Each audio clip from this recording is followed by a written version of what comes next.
Good Yo, evening, Geckophiles, ladies and gentlemen, boys and girls, dudes and dudettes. If you are here on the stream, thank you so much for watching.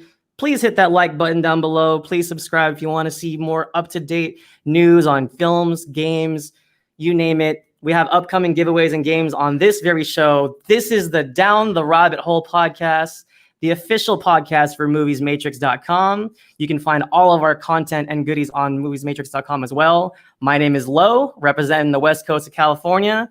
On the other side of the coast, we have Ryan. Yo, what's going on, guys? I'm on the East Coast right now, so I've completely forgot. Lo, you are muted. No, you're not because I was on the wrong end. But yeah, guys, welcome to the show again. Sorry about missing last week. We'll definitely address it at the end of this. all right. So first, top of at least in my opinion, anyone that's been living on a rock or just is not familiar, DC fandom was an immense success for DC Comics. They released a lot of epic trailers and cool things for fans of that nature. But for anyone that doesn't know what that was, casual fans out there, hi mom, the Batman. They finally released a trailer for the Batman. It's releasing next year. It looks promising. It looks super dark. It looks intense. Unfortunately, we hit a little bit of a snag as they were filming this past month. Just this past week, Robert Pattinson, the star of the Batman, he's starring as Bruce Wayne. He unfortunately came down with COVID-19. Hit a bit of a snag, but it's apparently they're filming without him. They're doing everything they can without him, and I think it's just the state of the world we live in. What do you think, Ryan? Do you think this is like, is this gonna like affect how movies move going forward, or? Honestly, this is a really unique situation. Obviously, we've never had something like this, especially with the current climate in movie production that we are currently in. And I just, first of all, I think it's ironic that all people, Robert Pattinson got COVID-19 on the set. The one person who shouldn't have gotten it was the only person to get it. But yeah, so what they said about this whole thing is they're going to do everything without Pattinson. And even in the bat suit, they're going to have his stunt doubles come in for fight scenes, something that doesn't involve his face or voice, which honestly, when you think about it, that's going to be a good portion to film. I don't think a lot of people will really realize that that's a really big portion, especially with the not voice actor, but the stunt double himself. He's got the physique, and honestly, if they really wanted to, they could just edit in his face and voice in action scenes where it's really blurry, because that more times than not, that happens quite a lot. Yeah, it's definitely big news. I think if anything, it just opens our eyes to the state that we live in. But I don't think, at least with other movie productions, I hope that it doesn't cause pause, because we've been in a movies drought for almost this entire year now. So yeah, man, going into the next topic of discussion here, right? Yeah, man, we got the Ray Fisher comments coming at us again. This is the unspoken trilogy that we all needed, kind of. Now, I can't tell you word for word what he said, but it went along the lines of Warner Brothers contacted him and they wanted to hire a lawyer, but Fisher did not want a lawyer because that would stop him from tweeting his thoughts and calling Warner Brothers out on the crap that they're doing, pretty much, which is hiding, or not hiding, but trying to swipe under the rug everything Jeff Johns and everyone involved behind the scenes with production on Justice League did to the cast and crew. And I was not expecting a lot of this came out all at once too. It didn't just come out slowly. He just dropped it all in one giant bombshell. And I think he made a 10 to 20 minute video actually explaining all this. I didn't watch, but did you watch it at all, Lo? I didn't. But what do you think about all this? Well, to be fair, and also for anyone that doesn't know what we're talking about, Ray Fisher starred in the Justice League film. It was the Batman, Superman, Wonder Woman, huge epic team up, much like the Avengers. It was DC's response to it. It didn't fare that well. And one of the characters, Ray Fisher, he plays Cyborg. He was definitely considerably sidelined. Part of that is because of the whole Zack Snyder drama with WB. And now he's WB is currently ongoing. There's an ongoing investigation going on about the on-set behavior of Joss Whedon and how that whole production went. Ray Fisher's claiming that Joss Whedon made everybody uncomfortable. Joss Whedon pretty much wrecked his storyline. And what's interesting, the new comments that just came up a couple days ago, Ray Fisher is saying that Walter Hamada is also to blame. He's trying to throw some guys into the bus, trying to get Ray Fisher on Jeff John's side. And honestly, I'm rooting for Ray Fisher. I think his story needs to be told. I think Cyborg's story needs to be told, but this is getting out of hand, in my opinion. I think it's getting really, really messy, but I hope for him the best. And I mean, who knows where this is going to go. So. Nah, yeah, well, I definitely agree, but I feel like we should talk about one specific thing that I can't see or have not seen for God knows how long at this point. But if you guys don't know, Tenet just officially dropped in the US. And before Lo talks about it, because none of the movie theaters in New York are open right now, I just want to say this movie's made $150 million already, which is really fucking good for the circumstances. I'm sorry for the language, but I am thoroughly impressed with the amount of money it has made in the short span it's been out. But Lo, give us like a mini review since I've not seen it. I actually haven't seen it either. There's a drive-in near me. Hey, you guys, what's up, Chris Divler? Thank you for joining us. I agree, Leo. Welcome, this guys. is getting out of hand with Ray Fisher, but unfortunately, Tenet did not release in the drive-in local to me, so I haven't seen it. I'm a huge Christopher Nolan truther. Memento, The Prestige, of course, The Dark Knight. He's an amazing filmmaker. I'm not surprised, but also I think it needs to make around 200 mil to like at least break even. So the fact that it's hit 150 already, I'm overjoyed for Christopher Nolan. I think this is a big win for cinema. And I think the success of Tenet is important to cinema. So I really hope it does way more than that. I hope that people keep seeing it.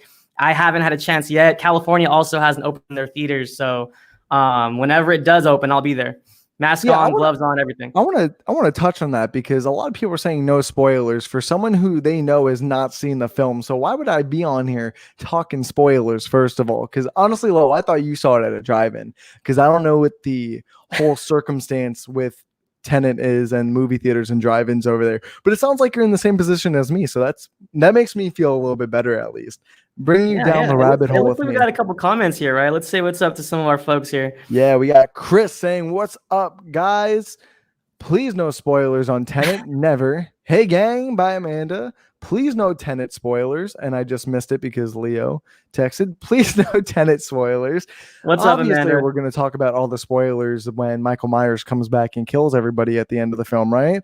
John Williams says, "Let's go." Obviously. 20 mil domestic debut just dropped the numbers a few hours ago. Yeah, 20 million domestic, but worldwide 150 because worldwide it released August 26th, 27th, around that area, but it just released, I would say, a day or so ago in United States. And like me and Lo said, me and Lo both live in the two biggest markets in America right now, New York and California, both shut down, and that's pretty big to see, especially that this movie is making this much money with some of the biggest places down. But we also got another movie that came out that I have not seen also. I think, Lo, have you seen this film, The New Mutants? Yes, I have. And so now you can give us the mini review. So full disclosure, everybody listening, everybody watching, I am a huge X-Men fan. They introduced me to the world of comics. I grew up on X-Men, the animated series. So this film I'm about to talk about is near and dear to my heart. It was languishing in development hell for something like since 2018, right, Ryan? Yeah, dude, like early 2018. Almost 2 years now. The movie was getting delayed and delayed and delayed. And finally, with almost no fanfare, the New Mutants have finally arrived. And suffice it to say, as an X-Men fan, it hurt. It wasn't the dumpster fire that Wolverine Origins or X-Men Apocalypse was. It was around the same Dark Phoenix level of good and bad. Just a lot of like head scratching moments, some okay moments. In terms of the director, who I'm not fond of, by the way, who made some very questionable decisions with casting. It was a very uneven film. The horror wasn't scary enough. The action was subpar, and if you missed it, it's okay. It's a very let's say that the Fox X-Men universe has gone out with a whimper, not a bang, and I'm sad to see it. Yeah, Lo, honestly, that sucks looking inside the glass from the outside right now because, like I said, I've not seen this film. And it's kind of disappointing because, one, I actually like all the actors in this. The girl who plays Danny, I think, is not Wolfsbane. That's Macy Williams. But the main girl, the Danny chick, I think this is like her first big Blue Hunt, I movie. believe, and yeah, she played Yeah, Mirage, who's her mutant code name. yeah, this is her first big budgeted film, I guess you can say, or her breakout role. And honestly, this looked like a really good cast. And I gotta I gotta agree with you, Lo. I was kind of questioning why Josh Boone was chosen as the director, and he made some questionable choices after I found out what like ethnicities each character was, because like I said, I have no clue what the New Mutants is until they kind of dropped the first trailer back in 2018. No, not even 2017. The first trailer came out, people. 2017 is when we first got our glimpse at it. And this film just went through so much hell between going for reshoots or planned reshoots, the Disney Fox merger, so many different things that could have went wrong with this, that did go wrong with this. But nonetheless, I am excited to see the film. And honestly, this is my first time I've read or even heard of the review, because I know this movie has been getting kind of bombed almost at, one, the box office, and two, critically by fans and critics all. Like, I think everyone kind of agrees on where their ideas with this film are. Actually, Riot confirmed with 12.3 million domestic gross in 2 weeks on a $60 million budget, they are crashing and burning. Dude, that's not even crashing and burning. That's crashing, burning, and then the Hulk just smashing you into your own grave. Hey, Ryan, do me a favor, pull up John Williams. Yep, that's exactly what I was about to do as I was about to mention it. John Williams X, any word about the live action Mulan? How was it received by millennials that loved the animated one? I'm really glad you asked this, John, because that was our next topic, actually. It's pretty ironic. But you know what? I'm going to save my opinions for second. I'll let Lo take this one real quick. All right. So anybody that doesn't know, I'm Filipino American. So there's an Asian part of me. I was born in these States. I was born in California. But Filipino heritage is very, I have a lot of pride in it. I'm very proud to be Filipino. So Asian American representation is present in film, but like other people of color, it's not quite represented enough. So I will suffice it to say, I was really excited for this reboot. I hated that we didn't get the opportunities to enjoy it in theater. Comparing it to the animated one, John Williams, I will say the character of Mulan was handled better in the animated version, but there are some nuances with the live action tale that I actually appreciated a lot. And in particular, what I enjoyed about it the most is the acting was really, really well done by an amazing cast, from Donnie Yen to Gong Li, who played the witch you see in the trailers. And between Gong Li and oh man, I'm blanking on the father. He actually was he was in Rush Hour, and he plays Mulan's father. That's where I've seen him from. I'm glad you mentioned that, because I couldn't figure out where I could see the face. But sorry, continue. He is amazing. He really Sima. I'm sorry if I'm not pronouncing that correctly. Sima played Mulan's father, and he was great. He really was, in some ways, the heart of the story, and his moments with her were really strong, in my opinion. But yeah, overall, I just saw it, and it's a little bit uneven. There's some moments that I didn't agree with. No spoilers over here on my side. Visually, it was very pretty. The colors are very pretty. Some of the CG surprisingly didn't hold up as well as you would think with a $200 million budget. I don't know where that money went, but I liked it more than I didn't like it. I'll say that. Go ahead, Ryan. I hate to come in here and I say I absolutely hated this film. I feel the same way about every Disney live action remake. I'm always indifferent on it because it's always so unnecessary. But I also find some enjoyment and quite a good amount of enjoyment, like in Beauty and the Beast, Aladdin. I really enjoyed those films, but Mulan was the easiest way for me to put it was, is it told me to sit in my own grave while it dug it for me, and just kept putting everything, all the dirt on top of me, and just digging me further down into the earth's core, because I don't love the animated film, but I really like it. I even listened to the soundtrack today just because of how heated I was thinking about this remake. Now, this movie was made on a $200 million budget, first of all. And it does look pretty. I give you that. I really like the costume design. The cinematography is really good. And the movie is colorful. A lot of things stick out in its own right because of the coloring in this film. But I'm pretty sure, don't quote me on this. I said this before we started the show, low, but they shot on location with this movie and they still use a CGI background that looks half-assed. I am sorry, but that, even for Disney standards, that's just unacceptable, because they have these nice cinematic pan shots of the Chinese valley, dude. They got them, but for some reason they feel the need to throw CGI in it. Not everything needs to be CGI. And this isn't a spoiler, especially if you saw the animated original film, but they do the version of the avalanche from the animated film, and it looks so bad. It was super cringe. And I'm not just hating on this film to hate on it, because a lot of people are loving it, but I also feel like the main girl who played Mulan was very wooden. Not only was it her acting, but I feel like a lot of it was the directing, because I felt like the director wanted more of a stale appearance and just wanted to look really drugged and depressed. And the actress didn't look like she was having any fun playing Mulan until, I would say, the only scenes with her father is the only times of acting that I felt like she did. And like I said, this is all my opinion, so take this with a grain of salt.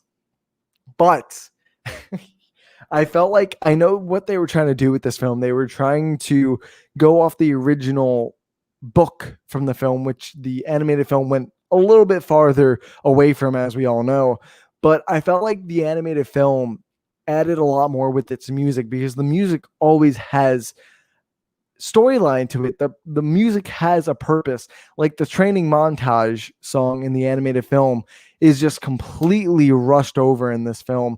And there's no form of like, wow, she's becoming a man. Especially in the animated film, she cuts her hair. It's a nice transition into showing the audience that she is becoming the person that she's not meant to be. And this film completely takes that out for another scene in this live action that is a form of, oh, look, I'm a woman. I am proud of it. I won't let no man bring me down for it. And it's when she does the hair reveal scene that we see in the trailers of her riding on the horse. And I felt like they could have done that better, and they did do that better in the animated film. I don't mean to like keep going on a tangent, but yeah, No, I you're really good. dislike this film. And I know a lot of people disagree with me, especially on the Movies Matrix team. But even for $200 million, this film is unjustified. And even the good things are too small to there. Like Donnie Yen's great, but he's barely in it. The father's great, but he's barely in it.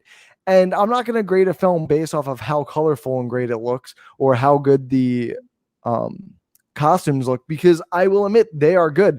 This is not an awful film, and it's definitely not worth $30 if you're watching it by yourself. I think we should mention that. If you're watching it with a family, like with me, I have my family on my Disney Plus account. I bought it so everyone could watch it. But if you're watching it by yourself, please don't buy this and just wait till December. Hey, our comments are blowing up, bro. Yeah, I was just about to get to that. Let's tune in real quick. I really liked Mulan, but I feel like it tried to get the best of both worlds. I Hey, go assume. up a little bit This one to John Lawrence? Jessica. Oh wait. Oh, that's really far up. Okay, it was on my screen. Hi, it's me, Ariana. That's my brother from another. That's his daughter. Hi, Ariana. Okay. Thanks for joining us. I'm like, Glad do you know you're an here. Ariana? Okay, so many elements of Mulan made me feel like it was back in Middle Earth. Fair enough. The sweeping shots on the New Zealand mountains was breathtaking. I Exactly. didn't know it was filmed in New Zealand. I didn't realize they filmed in New Zealand either. John Williams says Bill and Ted was excited, but felt like the release was buried with the pandemic. Dude, I personally enjoyed Bill and Ted. Not to get into a mini review, but yeah, definitely did. I really liked Mulan, but I feel like it tried to get the best. Oh yeah, I already read that one. It should have went full on war movie versus try to touch on the previous original. I also want to mention that this film, you can see that it's trying to pay homage to the original animated film because lyrics from the songs in the animated film are in sentences in this movie. And I think it just has a huge identity crisis. Well, it wants to be its own thing, but it also doesn't want to tell people that are fans of the original animated film, like, oh no, don't be scared off. We still got this. Like, you know what I mean? It's not What's fully. funny is Geekly Goods and Dives both mentioned that. Yeah, you like guys are all on the same plane. No, like that's why I brought it up, which made me remind me of it. But Amanda says, "Wait until December, please, famo." Yeah, but you know what? I really want to start getting towards the end of the show for the topic, so I'm gonna go to the next topic. And Tenet got a B or B minus. Which one was it? It got a solid B. Okay, it got a solid B cinema score, and now that might seem like a good grade, especially going in school. B is a good grade for anybody. But when it comes to cinema score, especially for a Nolan film, it's not that good. I mean, there's not really much to describe, but what do you think about this cinema score? I think the only way I can explain it is I think the premise might be off-putting for some people. I read from a lot of like audience reports that it's a little confusing. But like I said, I'm a Nolan truther. I'm gonna see it no matter what. He hasn't let me down yet, so I'm gonna reserve my judgment until I see it. And I gotta agree with Amanda on this one. The fact that Mulan is rated better than Tenet. I haven't seen Tenet, so I can't tell you, but I probably agree. But yeah, Lo, I totally agree with you. I don't want to be biased because I haven't seen it and say that I completely agree, but usually a B score is not that great. For example, bro, Hereditary. I personally don't like the film, but so many people love it, and it got a D cinema score. I remember that because of all the outrage for that film. I think on that score. Critic ratings like that, it doesn't always measure up what the film really is. Oh yeah. So it's not indicative of the film's quality, I wouldn't say. So most of the time, if I really want to see something, I'll watch it regardless of what people say. So. Oh, definitely. I feel the same way. Like a lot of people are crapping on New Mutants, but I still really want to see it. I want to see what all the fuss and all the like what I've been waiting a few years for to see. You know what I mean? All this anticipation. But I think it's time to get on to our final topic, which is arguably the biggest one to help bring the night to a close for the Down the Rabbit Hole podcast. And I feel like we're going to stick on this topic for a little bit longer than we probably should, just because of how meaningful it is. And this is also a reason why we didn't have a show last weekend. The passing of Chadwick Boseman was truly heartbreaking for me, for Lo, everyone on the Movies Matrix team, and all of Twitter in the movie universe and everything like that. And we felt like it was unnecessary to go through a show talking about him, especially when ABC was hosting Chadwick Boseman Black Panther tribute movie at the same time. So we really wanted to have people focus more on that than having to worry about coming to our show. But to wrap things up, I think we should really talk about the influence and impact that Chadwick had on all of us and everything. So I'm gonna let Lo do the talking for the first. I mean, what more can I say? He was an amazing human being. Me and our editor-in-chief at Movies Matrix, he wrote a memoriam, and I did a little bit of an interview of the team to just kind of honor all of his brilliant performances. He has a handful that are really, really amazing. Obviously just gone too soon. And he was such a voice in the community for terminal children. He was a voice for them and gave them hope and strength when not much could bring them hope, but he took it himself to be that real life hero. And I commend him for that. I'm going to miss him personally. I actually threw on to Five Bloods on Sunday evening, and That movie's so hard to watch, but it's such a powerful film. It was really eerie to watch it, after what happened. Because in the film, for anyone that hasn't seen it, we see him kind of as a ghost, as a memory. And what he ultimately stands for, I think, is my personal favorite performance of his. Storm and Norman. He's the best damn soldier that ever lived. And what Storm and Norman stood for was all of the unspoken Black voices from all of the American wars in our time, from World War II to Vietnam War, like the countless sacrifices that were made. And for them to come home and still not feel safe in their own skin, to still be met with all of the injustices that have happened in the past 50, 40 years, it's it's a crime. And Storm and Norman represented the outrage, and he represented the hope in Black voices. And I love that he took a chance on that role. It was one of our last times we can see him. He has another movie coming up, but yeah, man. How about you, Ryan? What was one of your favorite moments with him? Honestly, I would say Black Panther, but I really got to go down to where I really found Chadwick Boseman. Personally, 42 is my favorite performance for Chadwick. I remember seeing that film just as it released on like VOD right after the theater released. And Chadwick was pretty much a no name when he made this film.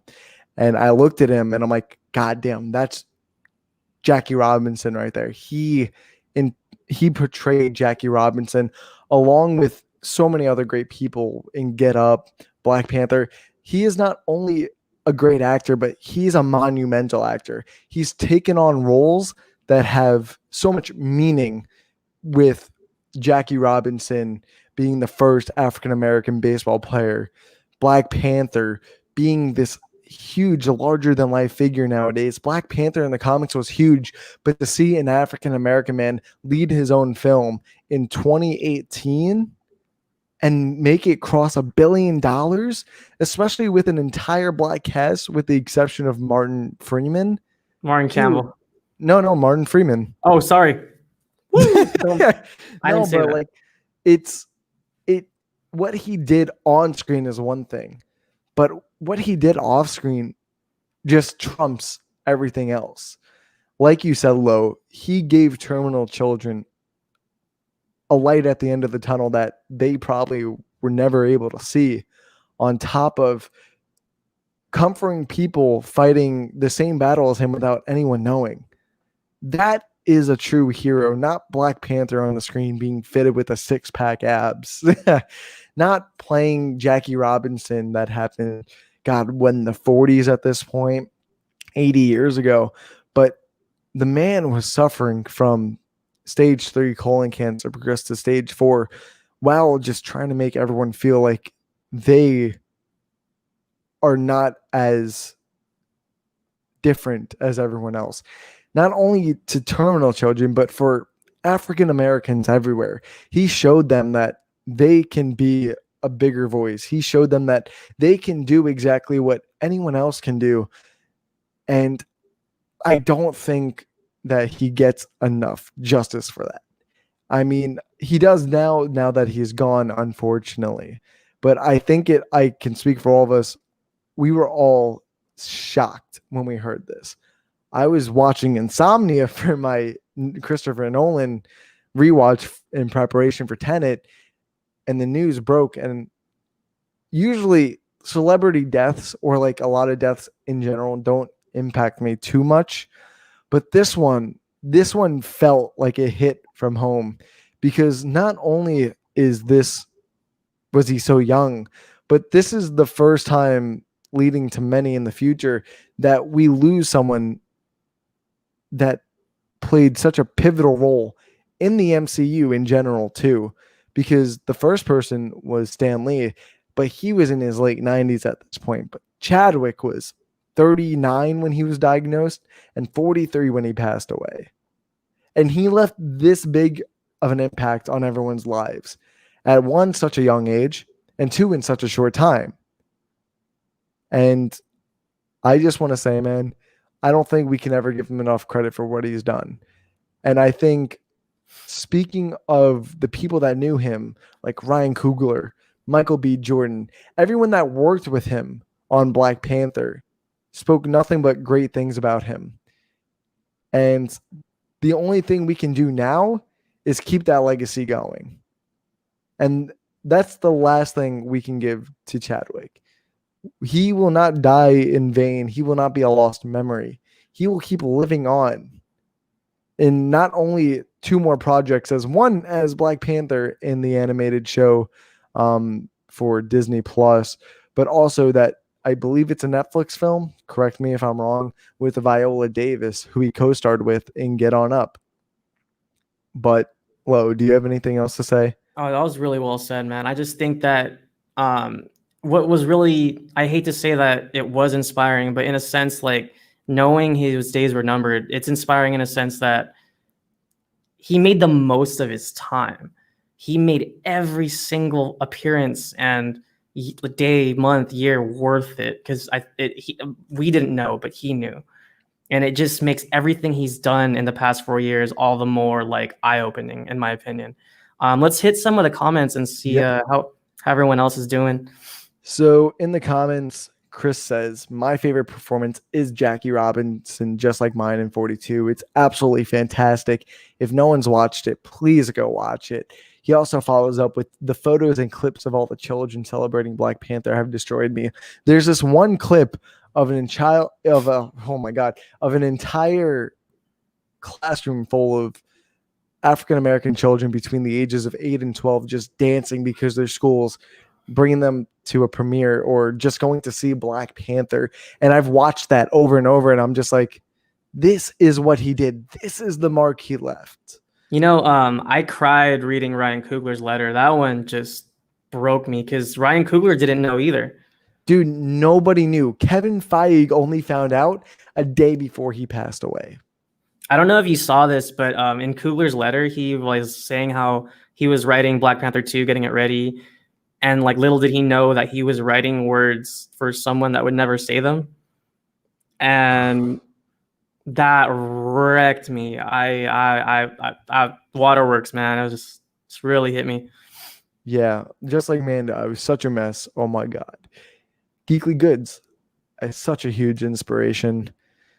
John Williams, any word on Black Panther 2? I understand they were going to start filming before he died. From what we know is they were supposed to start filming in February, and he was actually about to start going in for training to get back his body, like I would say the superhero body, as I'd call it, for the film right before he passed away.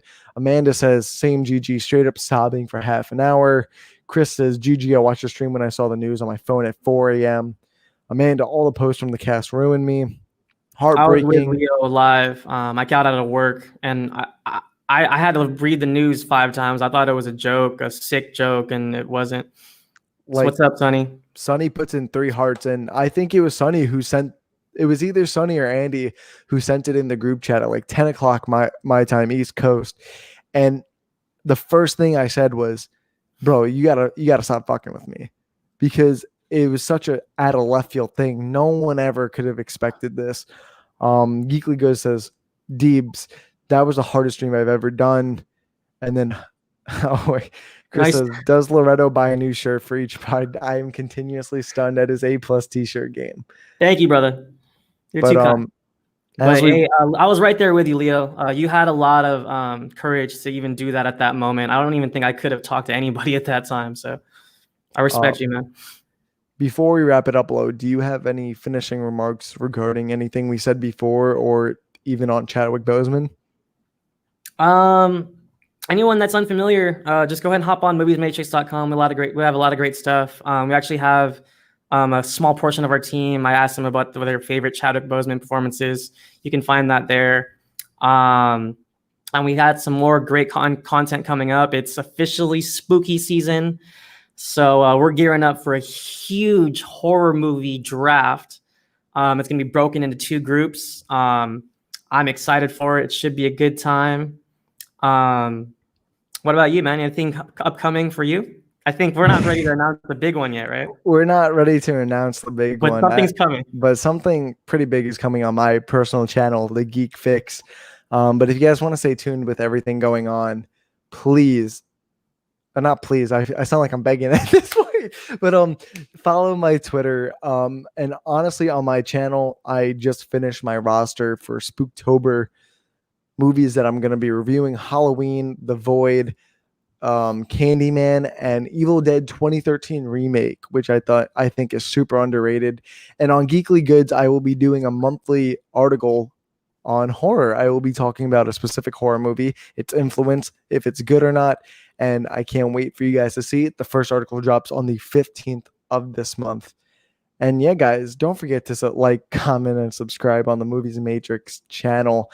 And don't forget to catch us weekly, Sundays, 8 p.m. Eastern Standard Time. Guys, to wrap things up, I just want to say I appreciate the ever-living hell out of all of you. What about you, Lo? Yeah, you can find me on Twitter at Marcellus Durden. I also help out with the Movies Matrix, help proofread and write. With that being said, man, thank you everybody who's with us right now. Thank you everybody for watching. Thank you everybody in the comments. You guys are awesome. Until next week, what do you say, Ryan? Rest in peace, King. Wakanda forever, man. Wakanda Wakanda forever. Have a good night, guys.